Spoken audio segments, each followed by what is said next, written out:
Halo semuanya, ketemu lagi dengan saya, Filan Iftika.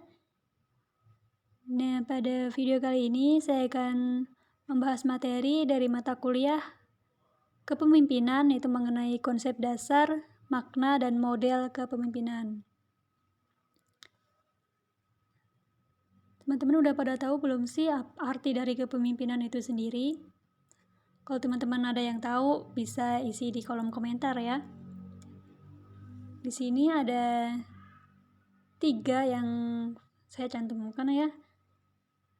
Kepemimpinan ini bisa diartikan sebuah kemampuan untuk mempengaruhi orang lain mencapai sebuah tujuan. Selanjutnya ada yang mengartikan kepemimpinan merupakan proses yang melibatkan pemimpin dan pengikutnya. Ada pula yang mengartikan kepemimpinan merupakan sebuah seni, ilmu, dan praktik.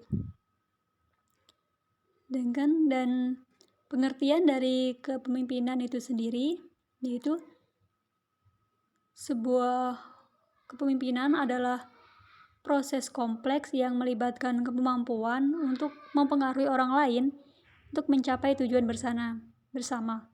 Ini bukan hanya tentang memiliki otoritas atau jasa atau jabatan ya, tetapi juga tentang menginspirasi, memotivasi, dan membimbing orang lain untuk mencapai potensi terbaik mereka.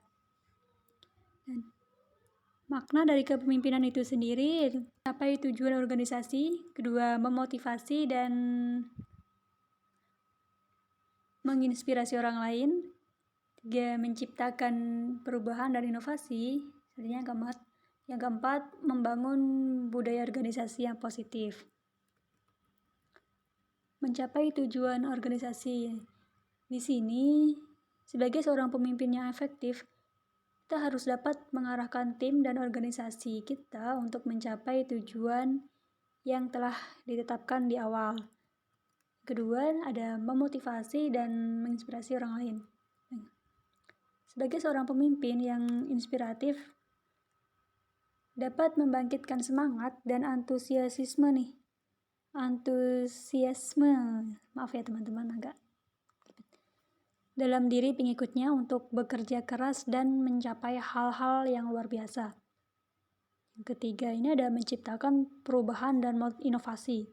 Pemimpin yang visioner dapat mendorong perubahan positif dan inovasi dalam organisasi mereka. Selanjutnya, yang keempat, membangun budaya organisasi yang positif. Sebagai seorang pemimpin yang suportif dapat menciptakan lingkungan kerja yang positif dan kolaboratif, di mana setiap orang merasa dihargai dan dihormati.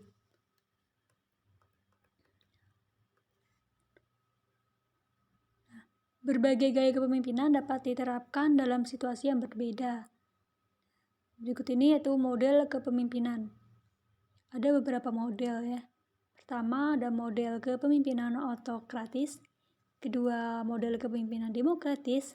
Ketiga, ada model kepemimpinan laissez-faire.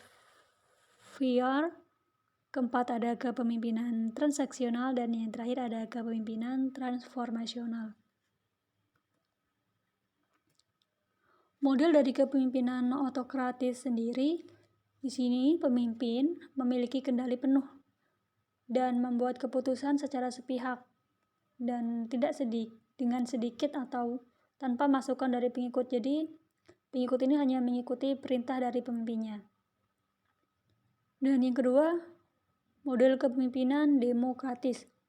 Model kepemimpinan ini, pemimpin melibatkan pengikut dalam pengambilan keputusan dan mendorong mereka untuk berpartisipasi atau mendengarkan timbal balik dari anggotanya. Ketiga, ada kepemimpinan laissez-faire.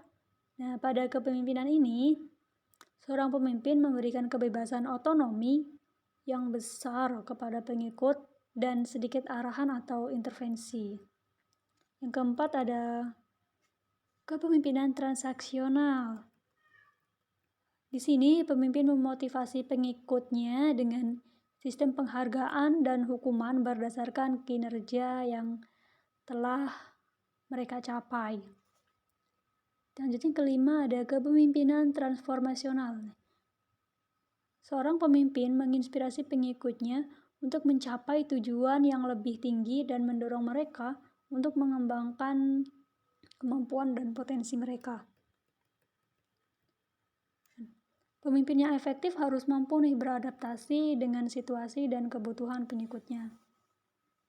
Sebenarnya tidak ada gaya atau model kepemimpinan yang cocok untuk semua situasi sih.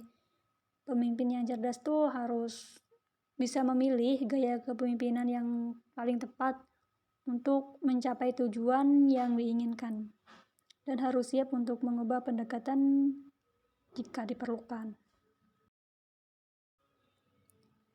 Dan berikut ini ada beberapa faktor yang bisa mempengaruhi kepemimpinan itu sendiri. Yang pertama yaitu faktor keterampilan dan kemampuan dari pemimpin itu sendiri. Kedua ada karakteristik pemimpin, karakteristik pribadi dari pemimpin itu. Ketiga ada hubungan pemimpin dengan pengikutnya itu bagaimana. Yang keempat situasi dan konteksnya. Faktor yang pertama yaitu faktor keterampilan dan kemampuan dari seorang pemimpin. Pemimpin yang sukses harus memiliki keterampilan dan kemampuan yang diperlukan untuk mencapai tujuan seperti komunikasi yang efektif, pengambilan keputusan, dan penyelesaian masalah.